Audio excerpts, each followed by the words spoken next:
Hi, I'm Elizabeth Fresquez, and I'm the director of a group of coaches and communication specialists from Snow Companies in Virginia. We work with patients, caregivers, and healthcare providers who find themselves living, loving, and helping people struggling with rare and chronic diseases. And Griffles has asked me to help you learn how to shape the narrative and the world with the power of a story. Yours. Storytelling is the oldest form of communications in the world. It is also one of the most powerful. Bringing to life the struggles of another person can educate and challenge others to help them realize that change must be made. For patients and caregivers alike, there is a chance to save someone else from needing to face the same struggles by simply sharing your own story of struggle and success. So to all of you, I say, welcome, storytellers. You're in good company. Whether you know it or not, you are already a storyteller. Everybody tells stories. We do it every day. We share stories to educate and entertain and challenge others. And you likely have one to tell. For anyone who has ever tucked a little one into bed and done the character voices of a Harry Potter book or The Little Prince. Or if you find yourself explaining to a coworker that it was that idiot at the light who swerved into my lane without using their signal, that's why I'm running late. Well, guess what? You're sharing a story. Stories and storytelling, they're the oldest ways for humans to communicate. And they're ways that we learn about the world around us. From the time cavemen were chiseling messages on stone that said, "Don't eat the mushrooms," or, "Hey, there's a clan meeting in my cave during the next full moon," we've been carrying those stories forward and sharing them with those around us. We just communicate them much faster now. And in the next few minutes, you too will have the opportunity to get your story from your head to your heart and onto the sheet of paper, following a series of short writing prompts. So grab a pencil and pen. You'll find the PDF worksheets that we'll be using in the Event Resources tab right below this video. So building a story feels a lot like building a house. You must consider the structure that supports the entire story. Without any one support, the house will wobble and become vulnerable. Like a story can have holes punched in it. For your stories, I recommend considering 5 key sections, and that's what we'll talk through during this presentation flow for today. Section 1, the introduction. Here, the audience gets to know you. Section 2, the conflict or rising action. Your conflict or the rising action may be your personal life before your diagnosis. Section 3, the turning point. This is where you address the turning point, such as sharing your symptoms with others, or what it is that ultimately led to your diagnosis and letting others know about it. Section 4, the result. When you address the result, you might talk about life after your diagnosis and what has happened since. Section 5, the resolution. This is your motivating moment and conclusion.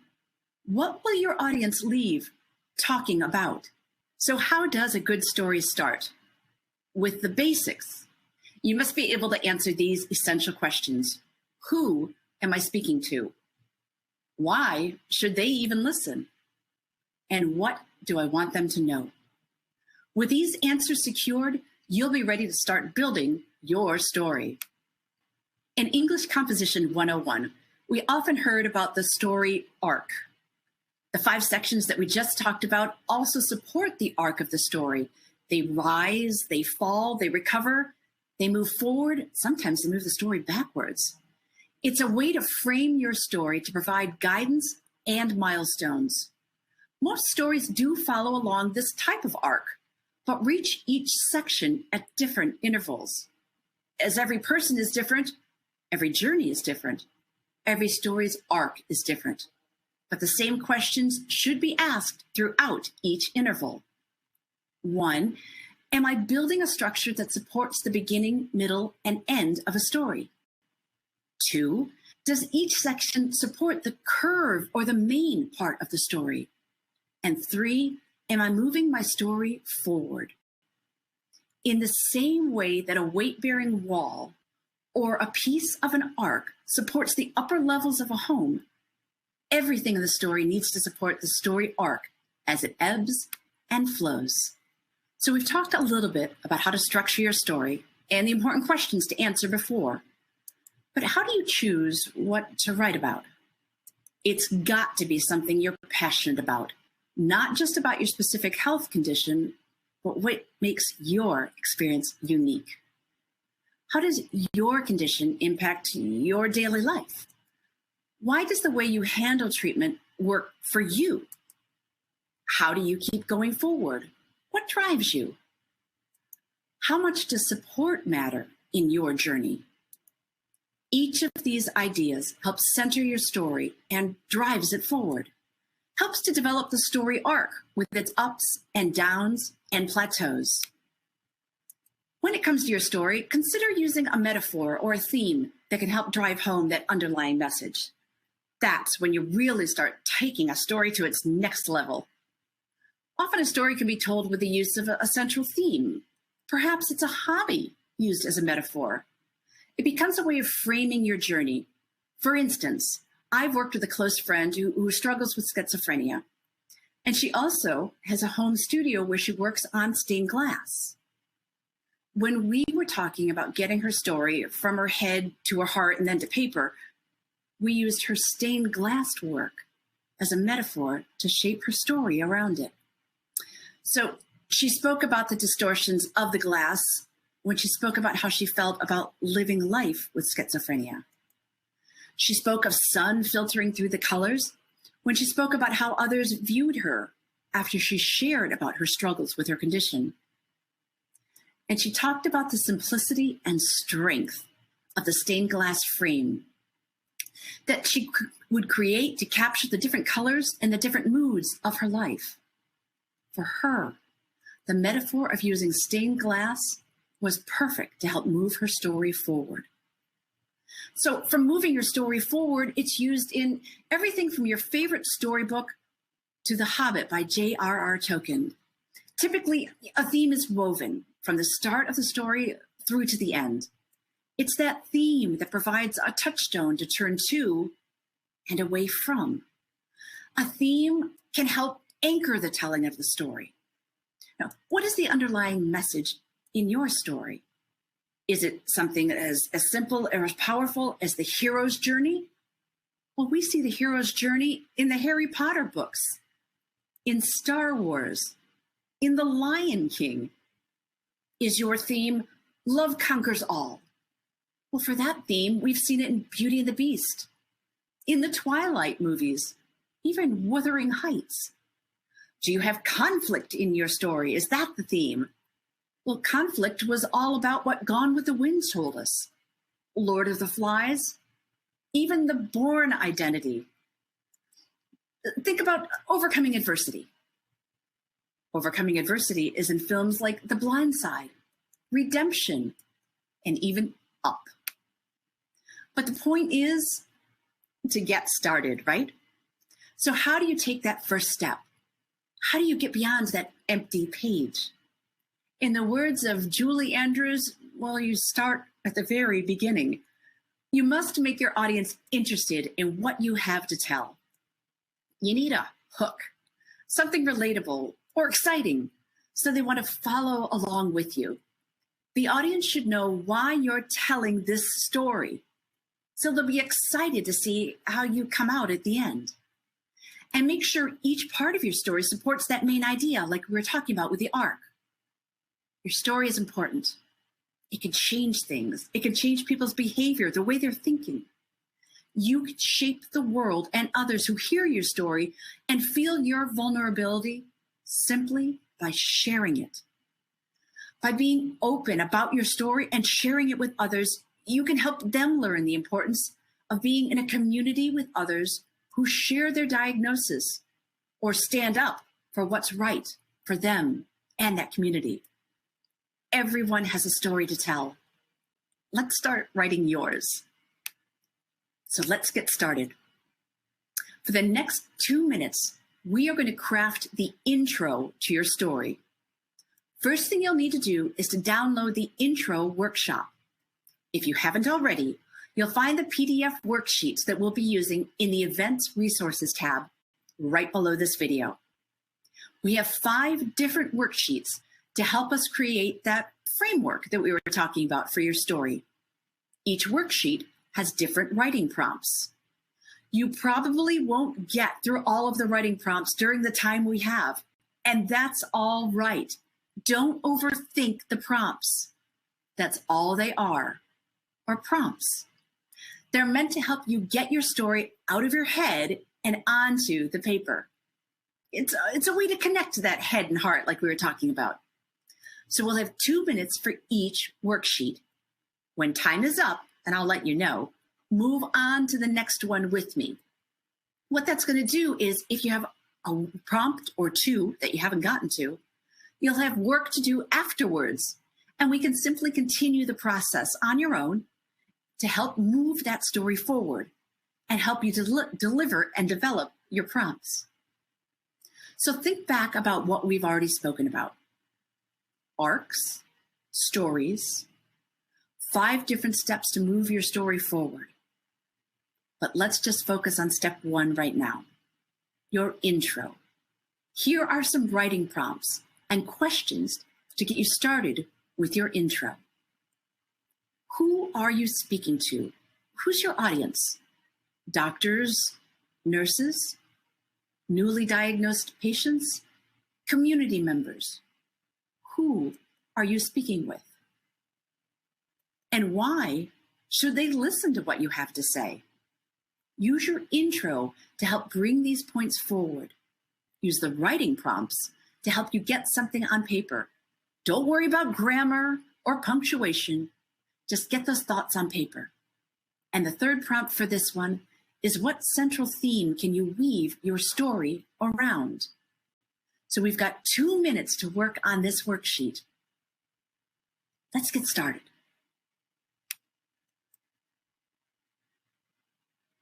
Something else to think about is, what is the purpose for sharing your story? What's your why? Can you work that into the intro to help hook people?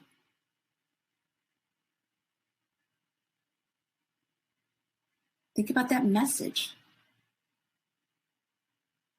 What's your message going to be? What do you want someone to know right in the intro to help set up the rest of the story? A theme, a metaphor, stained glass, a hobby, sports, a roller coaster, ups and downs. Most stories lead that way. What's in your intro? Remember, if one of these prompts doesn't work for you, look at one of the other prompts. See how you can fill it out. Sketch that outline for what your intro is. We've got just about 1 minute left.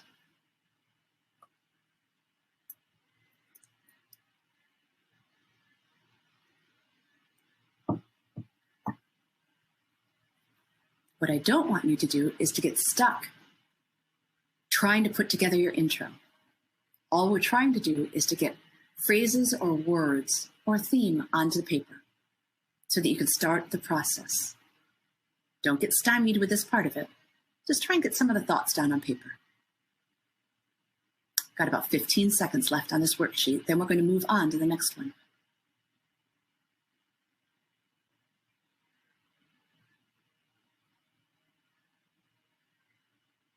All right, go ahead and put that worksheet down, and we're going to move on to the next one. So now that you've gotten started, right, the intro is done, your thoughts are on page, we're going to move on to the next moment in your story. Introducing conflict. On worksheet 2, we identify the conflict. So conflict is what drives the story forward and makes us as a character change. Without conflict, there is no change. And conflict can be internal or external, depending on your situation. Think about your own experience and try to find your first moment of conflict. So, Our first prompt is, how did you feel about that conflict? How did you respond to that conflict? And the third writing prompt is, how did it make you feel when you knew you had to face a conflict? Again, it's 3 writing prompts. You don't have to do all 3. Just pick one to get going. Something that'll help you start identifying what it is that changed your life. And we'll take 2 minutes to work through this set of prompts as well.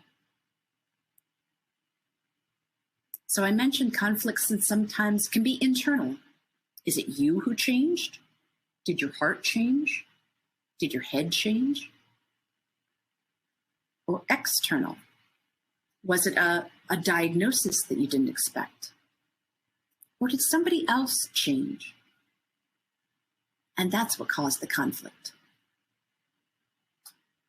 Think of conflict as that fork in the middle of the road. You had to choose either going left or right, or not move at all.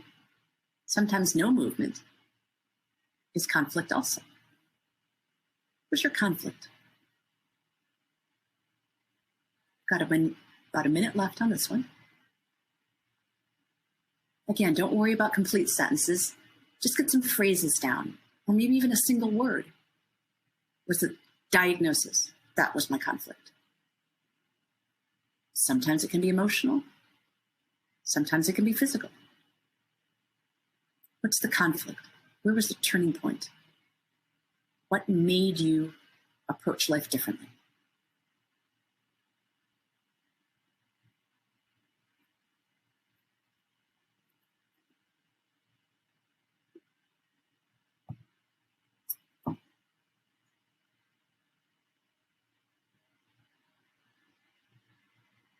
Got about 15 seconds left before we move on to the next worksheet and the next stage as well. All right, so we're now going to move on to worksheet number 3. Once conflict is introduced in your journey or your life path, there must be a change. So let's identify what that change is, your turning point, that fork in the middle of the road, that turning left or turning right or staying right where you are. What was the turning point of your story? How did you know that it was your turning point? What do you see now that you're on a different path? As you look back and glance back over your shoulder, what was that turning point? What was that milestone? So we'll take 2 minutes to identify the turning point in your story. What was the moment when you knew that nothing could remain the same? That things were going to change? It was left, or it was right, or it was a definitive difference.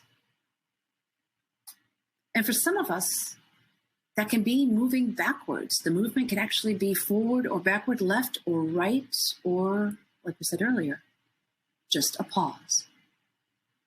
So take a look at those 3 writing prompts and see what it is that can move you towards what is your turning point.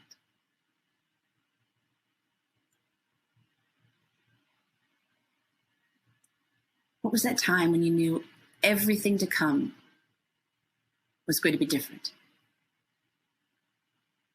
Was it a physical turning point? An emotional turning point? Or a mental turning point where your brain just said, that's it, we must do something different? What was your turning point? How did you react to it?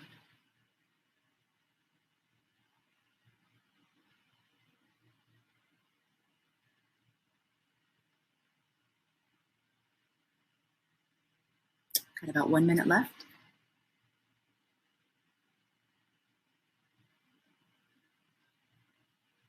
I often like to think of the turning point like as a milepost. You know, what it is that you're glancing back over your shoulder at. That's the difference. That's the change. That's where I did what? What made everything to come different?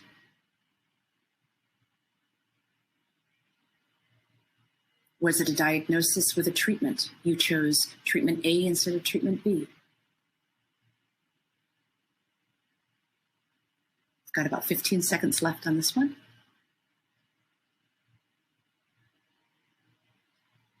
And we'll move on to our fourth worksheet.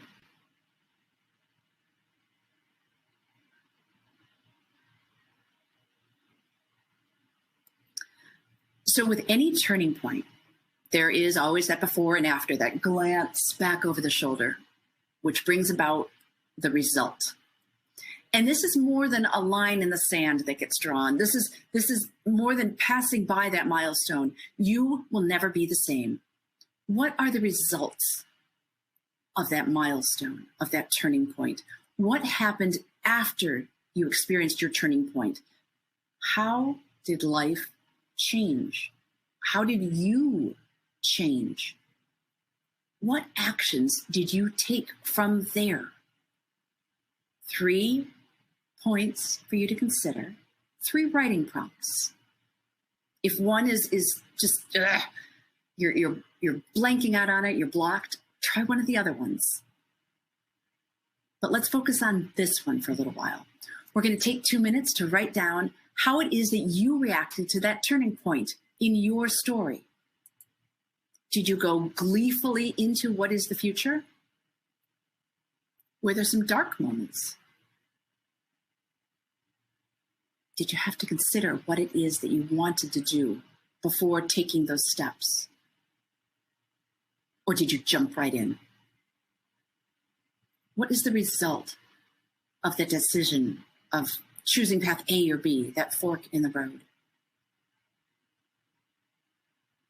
Were other people involved in helping you make that decision? Did you have to advocate for yourself? Or did you have a support network to help you make that decision? What are the results? What led you up to this point? Got about 1 minute left on this worksheet, and then we'll go to our final one.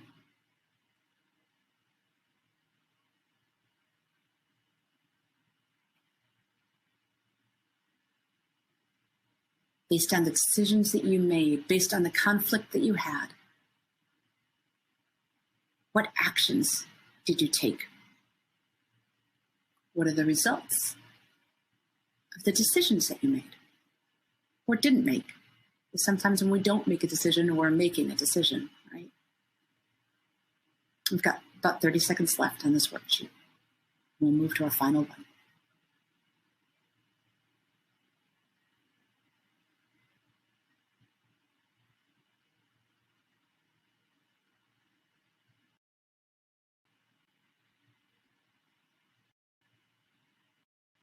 All right, go ahead and put your 4th worksheet down or flip a page. We're moving on to our 5th worksheet. So finally, as with all good stories, there must be an ending, coming to terms, a call to action, your resolution. Your writing prompts here are, what is the resolution of your story? What must others do? And the third one is, what have you given them to empower themselves to take action in their own lives? How is someone better for hearing your story? So let's take 2 minutes to work through the final writing prompts on our last worksheet. This is the finale, the end, really. What do you want to resonate with others about your story? Is it your messaging? Is it how you reacted to conflict? Is it the results? What is the resolution? What do you want playing in their mind as they head out that door? Remember your audience. Are you talking to HCPs or patients? Or helping people realize that they must advocate for themselves What's your story? What's the one or two things that you want to make certain somebody hears from your story and your storytelling? Got about 1 minute left.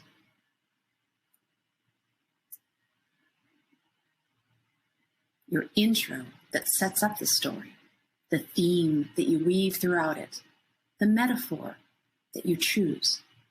How do you wrap that all up and tie it with a bow and bring that message forward at the end of the story? It's just as important. Supports the structure. Every single piece must be in place.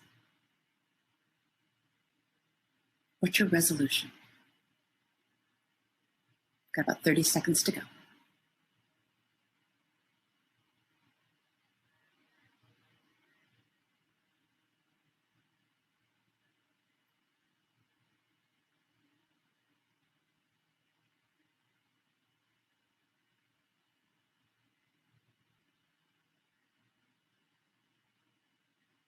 All right.